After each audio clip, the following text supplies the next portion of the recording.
Guys, இந்த வீடியோல நம்ம பார்க்க போறது என்னதுன்னு பாத்துக்கிட்டீங்க அப்படின்னா இம்பார்ட்டன்டான ஒரு topic. Already union and its territory, ஒன்றியமும் அதன் பகுதிகளில் நம்ம 3 ஆர்டிகிள், அதாவது 4 ஆர்டிகிள் நம்ம பார்த்தோம். ஆர்டிகிள் 1 பார்த்தோம், ஆர்டிகிள் 2 பார்த்தோம், ஆர்டிகிள் 3 பார்த்தோம், ஆர்டிகிள் 4 பார்த்தோம். இந்த வீடியோல நம்ம பார்க்க போறது என்னது அப்படின்னா 1960ல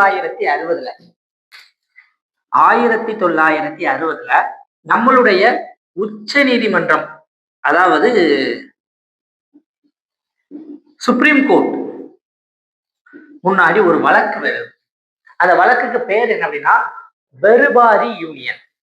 பெருபாரி யூனியன் அப்படின்னு சொல்லக்கூடிய ஒரு கிராமம் எங்க இருக்கு அப்படின்னா, இது 1960 அப்படின்னு சொல்லும் போது தற்போதைய மேற்கு வங்காளம், மேற்கு வங்காளத்துக்கு பக்கத்துல இருக்கக்கூடிய கிழக்கு பாகிஸ்தான், அந்த கிழக்கு பாகிஸ்தானுக்கும் மேற்கு வங்காளத்திற்கும் இடையில எல்லையில இருந்த ஒரு கிராமம் தான் 1947 இந்திய பாகிஸ்தான் பிரிவினையின் போது இந்த பெருபாரி அப்படின்னு சொல்லக்கூடிய அந்த பெருபாரி யூனியன் அப்படின்னு சொல்லக்கூடிய அந்த கிராமம் இந்தியாவோடு இணைக்கப்பட்டது.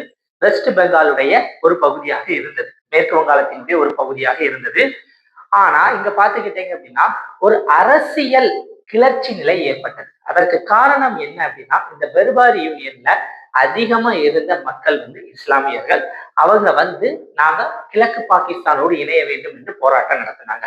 அதனால இந்திய அரசு, அன்றைய பண்டிட் ஜவஹர்லால் நேரு அவர்கள் என்ன பண்ணாங்க அப்படின்னா, இந்த பெருபாரி யூனியனை மேற்கு வங்காளத்திலிருந்து பிரிச்சு அதை யாருக்கு கொடுத்தாங்க அப்படின்னா கிழக்கு பாகிஸ்தானுக்கு கொடுத்தாங்க. இதுதான் ஒரு சின்ன கொஸ்டினை யாருக்கு முன்னாடி கொண்டு வந்துச்சு அப்படின்னா உச்ச நீதிமன்றத்தின் முன்னாடி கொண்டு வந்துச்சு. ஆல்ரெடி நம்ம படிச்சிருப்போம். ஆர்டிகிள் 3 சரத்து 3ல ஒரு விஷயம் இருக்கு.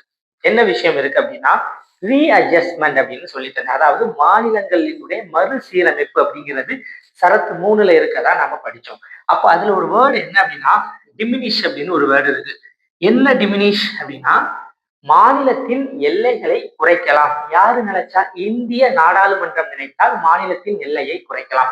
ஆனா மாநிலத்தின் எல்லையை இவங்க எப்படி குறைக்கிறாங்க அப்படின்னு பாத்துக்கிட்டீங்கன்னா, ஒரு மாநிலத்தை 2ஆக பிரித்தல் மூலமாக, அல்லது ஒரு மாநிலத்தினுடைய பகுதியை இன்னொரு மாநிலத்திற்கு கொடுத்தல் மூலமாக. ஃபார் எக்ஸாம்பிள், கன்னியாகுமரி அப்படிங்கிற ஒரு மாவட்டம் இருக்கு. அந்த மாவட்டத்தை கேரளாவுக்கு கொடுத்துட்டாங்க அப்படின்னா தமிழ்நாட்டினுடைய எல்லை கண்டிப்பா என்னாகும், குறுகி போய்விடும்.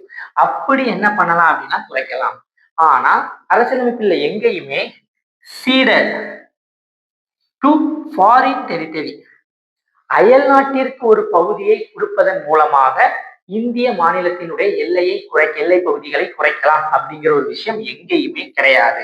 இதுதான் 1960ல உச்ச நீதிமன்றத்திற்கு முன்னாடி வந்தது. அப்போ உச்ச நீதிமன்றம் என்ன சொல்றாங்க அப்படின்னா, அரசியலமைப்பிலே ஒரு விஷயம் நமக்கு இல்லை, அந்த விஷயத்தை நீங்க என்ன பண்ண போறீங்க அப்படின்னா செய்ய போறீங்க அப்படின்னா அதுக்கு என்ன தேவை கிடையாது, குடியரசுத் தலைவரினுடைய ரெஃபரன்ஸ், அதாவது குடியரசுத் தலைவர் மூலமாக அந்த பெருபாரி யூனியன் நீங்க அவங்களுக்கு கொடுக்காதீங்க. பாராளுமன்றத்தின் மூலமாக அமெண்ட்மெண்ட், நாடாளுமன்றத்தின் மூலமாக அரசியலமைப்பை சட்ட திருத்தம் செய்து அதன் மூலமாக கொண்டு வாங்க அப்படின்னு சொல்றாங்க. இதனாலதான் அரசு என்ன பண்ணாங்கன்னா 9வது சட்ட திருத்தம் 1960 கொண்டு வந்தாங்க. கொண்டு வந்து பெருபாரி யூனியன் அப்படின்னு சொல்லக்கூடிய அந்த கிராமத்தை யாருக்கு கொடுத்தாங்க அப்படின்னா கிழக்கு பாகிஸ்தான், ஈஸ்ட் பாகிஸ்தானுக்கு கொடுத்தாங்க.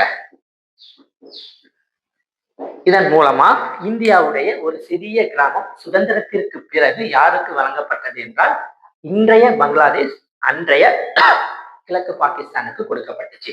அதுக்கப்புறம் ரொம்ப முக்கியம், 1969ல சுப்ரீம் கோர்ட் மீண்டும் ஒரு முறை மத்திய அரசுக்கு ஒரு வழிகாட்டுதல் சொன்னாங்க. என்றாவது ஒரு நாள் இதே மாதிரி இந்தியாவுக்கும் மற்ற நாடுகளுக்கும் இடையில எல்லை பிரச்சனைகள் ஏற்படும் போது அரசியலமைப்பு சீர்திருத்தம் மூலமாக இந்திய பகுதியை வெளிநாட்டினருக்கு கொடுக்க கூடாது. அதன் மூலமாக இரு அரசுகளும் உயர்மட்ட குழுவினை அமைத்து பேச்சுவார்த்தை நடத்தி அதனை சுமூகமாக தீர்க்க வேண்டுமே தவிர பகுதிகளை கொடுத்தல் மூலமாக பிரச்சனைகளை குறைக்க கூடாது அப்படின்னு சொல்லிட்டாங்க. அப்ப இதுல இருந்து நமக்கு என்ன தெரியுது, முக்கியமா பார்க்க வேண்டியது 1960ல நடந்த பெருபாரி யூனியன் கேஸ்ல ஆர்டிகிள் 3 பத்தி சுப்ரீம் கோர்ட் தெளிவா சொல்லியிருக்கு. எந்த ஒரு பகுதியையும் யாருக்கு கொடுக்க கூடாது அப்படின்னா நீங்க இன்னொரு நாட்டுக்கு கொடுத்து அது மூலமா இந்தியாவினுடைய எல்லைகளை வந்து மாற்றக்கூடாது அப்படின்னு சொல்லியிருக்காங்க. அடுத்து நம்ம பார்க்க போறது இந்தியா பங்களாதேஷ், வங்காளதேசம், இந்தியா பங்களாதேஷுடைய லேண்ட் டிஸ்பியூட்டை பத்தி பார்க்க போறோம். 1947 இந்தியா பாகிஸ்தான் 2 நாடுகள் பிரிய ஆரம்பிக்குது. இது இந்தியா பாகிஸ்தான் பிரியும் போது பாத்துக்கிட்டீங்க அப்படின்னா எல்லைகளை தீர்மானம் பண்ணணும். அதுக்காக என்ன பண்றாங்க அப்படின்னா ஒரு ஆணையம் உருவாக்கப்படுது. அந்த ஆணையம் தான் ராட்லிஃப் ஆணையம். ராட்லிஃப் ஆணையம் அப்படின்னு சொல்லக்கூடிய ராட்லிஃப் அப்படின்னு சொல்லக்கூடிய ஒரு ஆணையத்தை என்ன பண்றாங்க அப்படின்னா உருவாக்குறாங்க. இந்த ஆணையம் இந்தியா பாகிஸ்தான் அப்படின்னு சொல்லக்கூடிய நாடுகளுக்கு எல்லையை வகுத்து கொடுத்துருச்சு. பட் இதுல நிறைய பிரச்சனைகள் இருந்துச்சு. அதனால அதை தீர்க்க முடியாம இருக்கிறதுக்காக தான் பாகே அப்படின்னு சொல்லக்கூடிய பாகே அவார்ட் 1950 பாகே அவார்டு அப்படின்னு சொல்லக்கூடிய இன்னொரு ஆணையத்தை கொண்டு வந்தாங்க. இதுலயும் பிரச்சனை இருந்துச்சு. அதுக்கப்புறம் இந்தியாவுடைய பிரதமர் ஜவஹர்லால் நேருவும் பாகிஸ்தானுடைய பிரதமர் நூனும் சேர்ந்து என்ன பண்ணாங்க அப்படின்னா 1958 ஒரு அக்ரிமெண்ட் பண்ணாங்க. ஸோ என்ன அக்ரிமெண்ட்னா லேண்ட் பவுண்டரி அக்ரிமெண்ட் அப்படின்னு சொல்லக்கூடிய ஒரு அக்ரிமெண்ட். பாகிஸ்தானுக்கும் இந்தியாவுக்கும் லேண்ட் பவுண்டரி சம்பந்தமா ஏதாவது ஒரு பிரச்சனைகள் இருந்துச்சு அப்படின்னா இந்த அக்ரிமெண்ட் மூலமா தீர்த்துக்கிடலாம் அப்படின்னு சொல்ல வந்துச்சு. அதுக்கப்புறம் தான் 1960 பெருபாரி யூனியன் அப்படிங்கிற பிரச்சனைகள் வருது. சுப்ரீம் கோர்ட் வந்து என்ன சொல்றாங்க, 1960 என்ன சொல்றாங்க அப்படின்னா அமெண்ட்மெண்ட் மூலமா அந்த பெருபாரி யூனியனை பாகிஸ்தானுக்கு கொடுங்க அப்படின்னு சொன்னாங்க. பட் 1969 என்ன சொன்னாங்க, ஏதாவது ஒரு நாட்டுக்கும் இந்தியாவுக்கும் லேண்ட் பவுண்டரி பிரச்சனை வந்துச்சு அப்படின்னா என்ன பண்ணாதீங்க, ஒரு பகுதியை தூக்கி இன்னொரு நாட்டுக்கு கொடுக்காதீங்க. கொடுக்காம என்ன பண்ணுங்க, முடிஞ்ச அளவுக்கு உயர்மட்ட குழு பேச்சுவார்த்தை நடத்தி இதுக்கு சொல்யூஷனை கொண்டு வாங்க அப்படின்னு சொல்லிட்டாங்க. அதுக்கப்புறம் மே 16 1974 மே 16 1974 ஒரு அக்ரிமெண்ட் சைன் பண்றாங்க. என்ன சைன் பண்றாங்க அப்படின்னா இதுவரைக்கும் ஏதாவது ஒரு ஏரியா இந்தியாவுக்கோ அல்லது பாகிஸ்தானுக்கோ, ஸோ இந்தியா பாகிஸ்தான்ல 1974 பாத்துக்கிட்டீங்க அப்படின்னா பங்களாதேஷ் அப்படிங்கிற நாடு உதயம் ஆயிடுச்சு. அப்போ பங்களாதேஷுக்கும் நமக்கும் இடையில சில ஏரியாஸ் வந்து என்னதுன்னா ஐடென்டிஃபை பண்ண வேண்டியது இருந்துச்சு. அதாவது நம்மளுடைய சில ஏரியாஸ் பங்களாதேஷ்குள்ள இருந்துச்சு, பங்களாதேஷுடைய சில ஏரியாஸ் வந்து நம்ம நாட்டுல இருந்துச்சு. அப்படின்னா பங்களாதேஷுடைய சில சின்ன சின்ன கிராமங்கள் நம்மளுடைய சில மாநிலங்கள்ல இருந்துச்சு, நம்மளுடைய சில பகுதிகள் பங்களாதேஷ்குள்ள இருந்துச்சு. ஸோ அதனால இது ஒரு சின்ன செக்யூரிட்டி பிரச்சனையா இருந்துச்சு. இதனால இந்த எல்லையை கரெக்டா தீர்மானிக்க முடியல. எப்படிதான் இந்த எல்லை பிரச்சனைகளை கொண்டு வரணும் அப்படின்னு சொல்லிட்டு மே 16 1974 ஒரு புரோட்டோகால்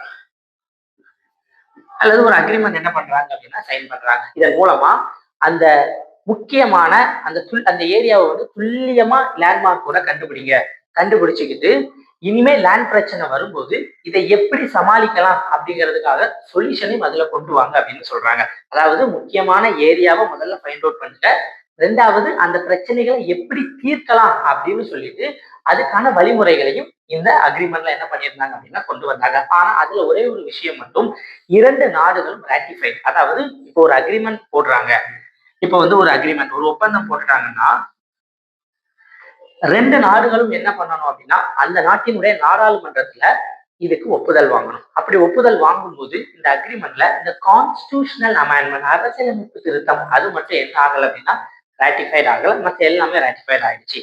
அதுக்கப்புறம் செப்டம்பர் 6 2011 ஒரு புரோட்டோகால் சைன் ஆகுது. செப்டம்பர் 6 2011 ஒரு புரோட்டோகால் சைன் ஆகி என்ன சொல்றாங்கன்னா 1974 இருந்த அக்ரிமெண்ட் அடிப்படையில 2 நாடுகளும் என்ன பண்ணுங்க அப்படின்னா அந்த முக்கியமான ஏரியாவை கண்டுபிடிச்சு அதுல இருக்கக்கூடிய அந்த பிரச்சனைகளை வந்து என்ன பண்ணுங்கன்னா தீர்த்து வைங்க அப்படின்னு சொன்னாங்க.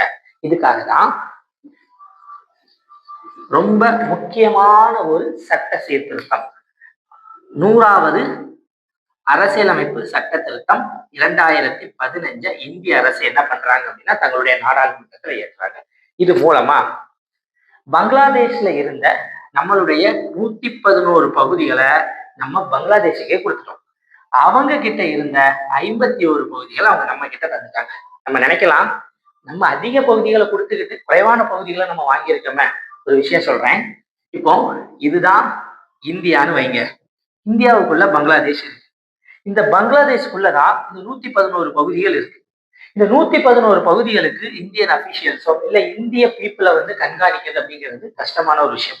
சோ அதை சுத்தி இருக்கக்கூடிய சில பகுதிகளில் வந்து பாத்தீங்கன்னா 51 பகுதிகள் இந்தியாவில் இருக்கு. அப்ப அவங்களுக்கும் இந்த 51 பகுதிகளை கண்காணிக்கிறது கஷ்டம். அப்ப அதனாலதான் இந்திய அரசு என்ன பண்ணாங்க அப்படின்னா இந்த பகுதிகளை பங்களாதேஷே வச்சுக்கிட்டோம், இந்த பகுதிகளை இந்தியாவே வச்சுக்கிட்டோம். அதாவது பங்களாதேஷை சுற்றி இருக்கக்கூடிய மாநிலங்கள்ல இருக்கக்கூடியது இந்த 51 பகுதிகள். இதனால நீண்ட காலமா தீர்க்கப்பட முடியாத ஒரு பிரச்சனைகளை தீர்க்கிறதுக்கு அரசு முயன்றதா ஒரு விஷயம்.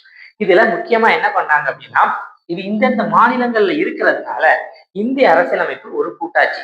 அதனால இந்திய அரசால தன்னிச்சையாக என்ன பண்ண முடியாது அப்படின்னா முடிவெடுக்க முடியாது. அதனால இந்திய அரசு மாநிலங்களுடைய ஒப்புதலை வாங்கினாங்க. அது எந்தெந்த மாநிலங்கள்லாம் அப்படின்னா அசாம், வெஸ்ட் பெங்கால் மேற்கு வங்காளம், மேகாலயா அண்ட் திரிபுரா. இந்த மாநிலத்தினுடைய ஒப்புதல் மூலமாக இந்த 51 மாநிலங்களுடைய ஒப்புதல் மூலமாக என்ன பண்ணிக்கிட்டோம் அப்படின்னா நம்ம இந்த பகுதிகளை நாம வந்து எடுத்துக்கிட்டோம். அவங்களுக்கு என்ன பண்ணோம் அப்படின்னா அந்த பகுதிகளை கொடுத்துக்கிட்டோம். ஸோ இது மூலமா ரொம்ப நாளா தீர்க்க முடியாத ஒரு பிரச்சனைகள் தீர்க்கப்பட்டது. மொத்தமா 6.1 கிலோமீட்டர் அப்படின்னு கண்டறிய முடியாத தீர்க்க முடியாத ஒரு எல்லை பிரச்சனைகள் வந்து தீர்க்கப்பட்டிருக்கு. இதுதான் பாத்துக்கிட்டீங்கன்னா இந்தியாவுக்கும் பங்களாதேஷுக்கும் இடைந்த எல்லை பிரச்சனைகள் அண்ட் பெருபாரி யூனியன் வழக்கு சம்பந்தமான விஷயத்தை நம்ம பார்த்தோம். இந்த வீடியோ பிடிச்சிருந்துச்சு அப்படின்னா லைக் பண்ணுங்க, ஷேர் பண்ணுங்க, இந்த சேனலை வந்து சப்ஸ்கிரைப் பண்ணுங்க. இன்னும் பல வீடியோஸ் இது ரிலேட்டடா வரும். தேங்க்யூ.